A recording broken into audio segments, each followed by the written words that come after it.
North Korea satellites in place for devastating EMP attack on U.S.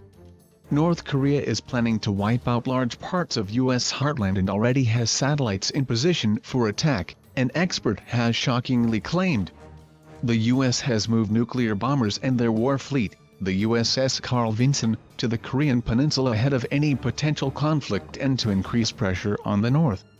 This was after their leader, Kim Jong-un, threatened to fire a nuclear missile at U.S. heartland.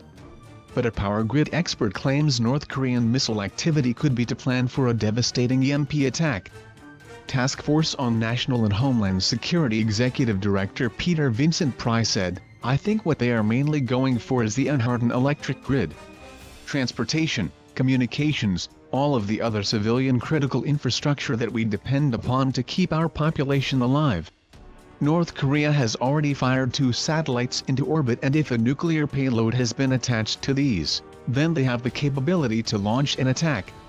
If an EMP was successful, it could plunge the U.S. into a doomsday apocalypse scenario. Mr. Pry added, "They are positioning themselves as sort of a nuclear missile age, cyber age version of the battleship diplomacy. Then if a crisis comes up and if we decide to attack North Korea, Kim Jong-un can threaten our president and say, 'Well, don't do that because we are going to burn your whole country down.'" Which is basically what he said. He has made threats about turning the United States into ashes, and he connected the satellite program to this in public statements to deter us from attacking.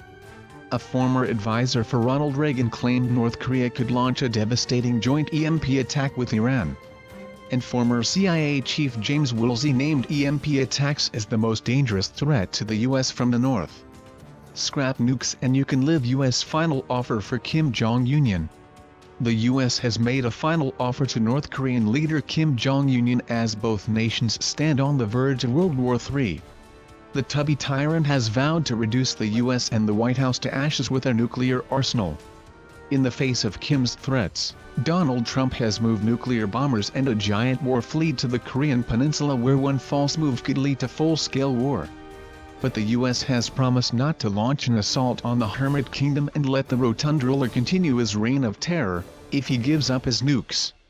A diplomatic insider revealed Washington has offered North Korea an olive branch before it launches a full-scale assault. The offer includes 4 promises where Kim would remain in charge, U.S. forces would leave the peninsula, and North and South Korea would remain separate.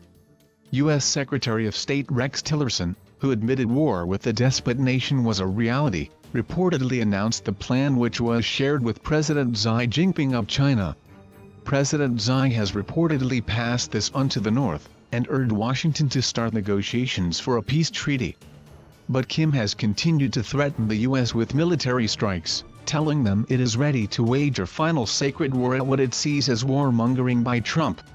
State-controlled newspaper Rodong Sinmun stated, "The Army of the Democratic People's Republic of Korea, DPRK, full of the spirit of annihilating the enemies, is waiting for an order to wage a final sacred war, with their guns leveled at the detestable targets.